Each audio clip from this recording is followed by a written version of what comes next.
Hi viewers, welcome to our channel. ప్రస్తుతం మనతో పాటు దాము బాలాజీ గారు సీనియర్ జర్నలిస్ట్ ఉన్నారు. వాటితో ఒకసారి మాట్లాడదాం. సార్ నమస్కారం. సార్ నమస్కారం. సార్ టన్నెల్లో ఇరుక్కున్న 8 మంది కూడా చనిపోయారని చెప్పేసి, ఇప్పుడు వాళ్ళ మృతదేహాలని బయటకు తీస్తున్నారని చెప్పేసి నేనంతా కూడా మీడియాలో, సోషల్ మీడియాలో విస్తృత స్థాయిలో ప్రచారం అయితే జరిగింది సార్. కాకపోతే ఇప్పుడు దీన్ని కలెక్టర్ ఖండిస్తున్నారు. మేము అటువంటి అఫీషియల్ స్టేట్మెంట్ ఏమి కూడా రిలీజ్ చేయలేదని చెప్పేసి ఆయన చెప్తున్నారు. మరి వీళ్ళు బతుకున్నారా, బతుకుండే అవకాశం ఏమన్నా ఉందా? మరి ఇప్పుడు గాలింపు చర్యలు ఎక్కడి వరకు వచ్చాయి? కలెక్టర్ ఏం చెప్తున్నారు సార్? యాక్చువల్గా మనం లాంగ్ బ్యాక్కే చెప్పుకున్నాం వాళ్ళు చనిపోయారని. ఎందుకంటే మనకి అక్కడ పనిచేస్తున్న వాళ్ళు కొంతమంది మీడియాతో చెప్పారు వీళ్ళు బతుకుండే ఛాన్స్ లేదు అని చెప్పి. ఎందుకంటే ఫస్ట్ ఆఫ్ ఆల్ ఆక్సిజన్ వెళ్ళట్లేదు. వీళ్ళు వచ్చి 13 కిలోమీటర్ల 13.5 కిలోమీటర్ల దూరంలో ఉన్నారు. ఆక్సిజన్ 12 కిలోమీటర్ల వరకే ఉంది. ఆ తర్వాత మొత్తం పూడుకుపోయింది. సో అక్కడ బతికుండే ఛాన్స్ లేరు. ఆక్సిజన్ అందుతూ కొంత వాళ్ళకి ఏదన్నా ద్రవాల రూపంలో ఆహారం ఏదో ఒకటి దొరుకుతూ ఉంటే వాళ్ళు బతుకుంటారు. ఇది 22వ తేదీ జరిగింది, ఈరోజు 1వ తేదీ. సో ఇన్ని రోజులు ఉండే పరిస్థితి లేదు, అసలు ఛాన్సే లేదు. కాకపోతే ఏంటంటే ఇది కన్ఫామ్ అయ్యే వరకు చెప్పొద్దని వీళ్ళు చెప్తున్నారు. నిన్న కలెక్టర్ మీడియాతో ప్రత్యేకంగా చెప్పాడు, మీరు ఇలా ప్రచారం చేయొద్దు అని చెప్పి.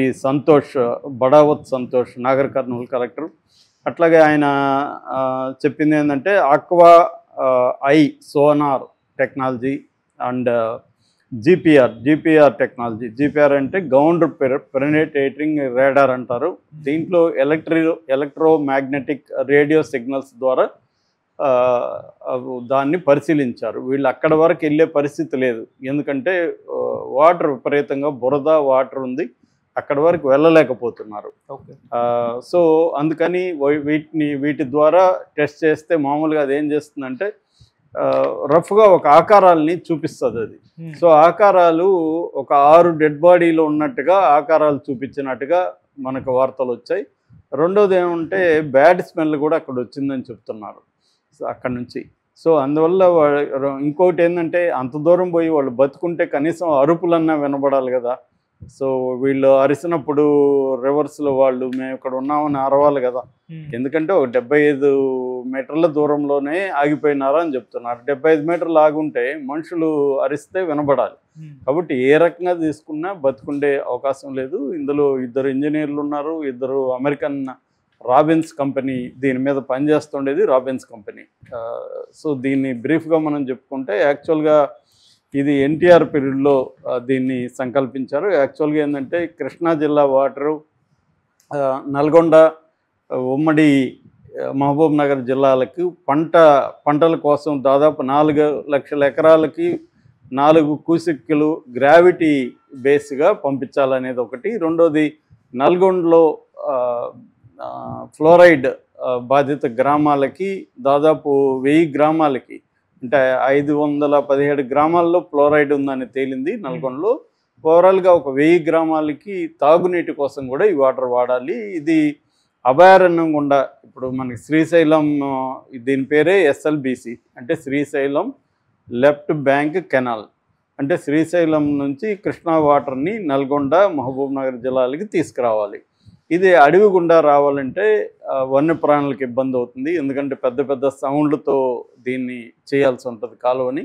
అట్లాగే చాలా చెట్లు కూడా పెద్ద ఎత్తున నరికేయాల్సి ఉంటుంది. కాబట్టి దీనికి పర్మిషన్స్ ఎన్విరాన్మెంటల్ బోర్డు కావచ్చు, సెంట్రల్ ఫారెస్ట్ డిపార్ట్మెంట్లు కావచ్చు, ఇవేవి కూడా పర్మిషన్లు దొరకవు కాబట్టి అలో చేయరు. కాబట్టి దీన్ని సొరంగ మార్గం ద్వారా నీళ్లు తెప్పించాలనేది అనుకున్నారు.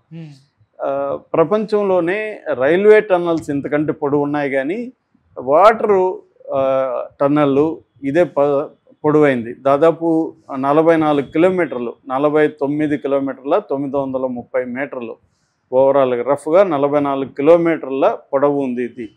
సో దీన్ని యాక్చువల్గా 2007లో మొదలుపెట్టారు.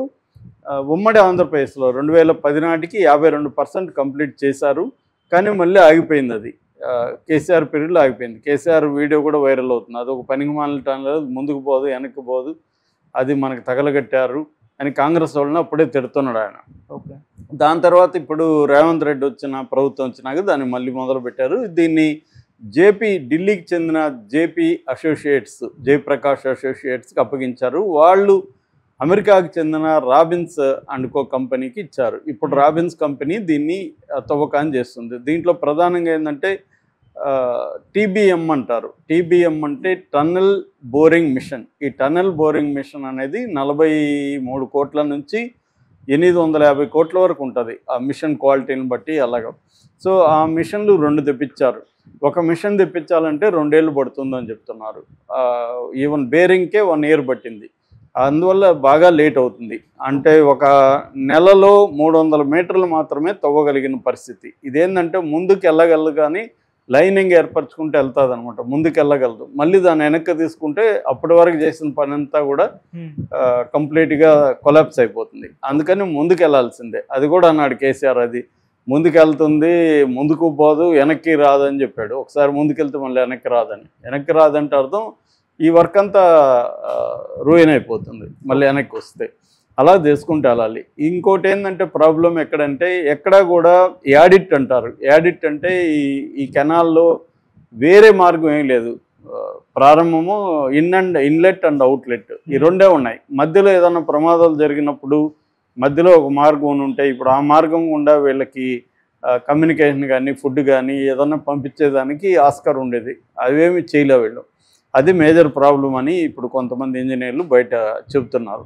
సో దీనివల్ల ఇక్కడ 50 మంది యాక్చువల్గా పనిలో ఉన్నప్పుడు 8 మంది ఇరుక్కున్నారు, మిగతా వాళ్ళు బయటికి రాగలిగారు.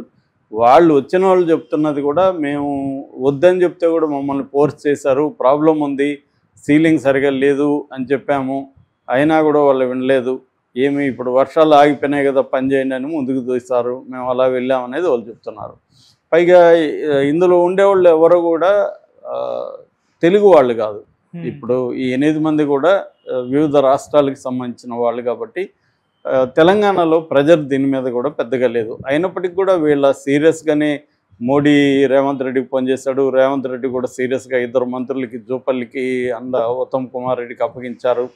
అట్లాగే ఆర్మీని, నేవీని, సింగరేణి కార్మికుల్ని, సెంట్రల్ వాళ్ళని అంటే ఎన్డీఆర్ఎఫ్, ఎస్డీఆర్ఎఫ్ అంటారు, national disaster relief force, state disaster relief force, JP and Navayuga అంటే ఇటువంటి టన్నల్స్ని తవ్వడంలో ఎక్స్పీరియన్స్ ఉన్న వాళ్ళని ర్యాట్ డిగ్గర్స్ అంటారు, ర్యాట్ హోల్ డిగ్గర్స్. ఈ ర్యాట్ హోల్ డిగ్గర్సే ఉత్తరాఖండ్లో ఇరుక్కున్నప్పుడు కూడా వీళ్ళే కాపాడారు, వాళ్ళని పిలిపించారు. ఇలాగా అన్ని రకాలుగా గవర్నమెంట్ అయితే తెలంగాణ గవర్నమెంట్ సీరియస్గానే చేస్తుంది. కానీ ఆ ప్రాబ్లం ఏంటంటే విపరీతంగా అన్ని లోపల బురద వచ్చేయడం, ఈ మిషన్ని బ్రేక్ చేయాలంటే అంత ఈజీ కాదు, అందువల్ల కష్టంగా ఉంది. ఇప్పుడు ప్రజెంట్ అయితే సింగరేణి మైనర్స్ పనిచేస్తున్నారు, దగ్గరికి అయితే వెళ్ళగలిగారు. నాకు తెలిసి ఈరోజు కానీ రేపటి కానీ డిక్లేర్ అయితే చేసే అవకాశం ఉంది. ఎందుకంటే శవాలు కూడా అక్కడ ఏ స్థాయిలో ఎట్లా ఉన్నాయో తెలీదు. అంటే మొత్తం కూరుకుపోయి ఉండే అవకాశం ఉంది, దాన్ని తీయడానికి కూడా టైం పడుతుంది. సో అవన్నీ అయినాకనే డిక్లేర్ చేద్దాము అన్న ఇది కనిపిస్తూ ఉంది ఇప్పుడు. అందుకనే కలెక్టరు చనిపోలేదని ఆయన చెప్తున్నాడు. కానీ ఏ రకంగా కూడా అక్కడ పనిచేసే వాళ్ళు కానీ అందరూ కూడా మీడియాకి చెప్పింది ఏ రకంగా బతికి ఉండే ఛాన్స్ అయితే 100% లేదనేది చెప్తున్నారు.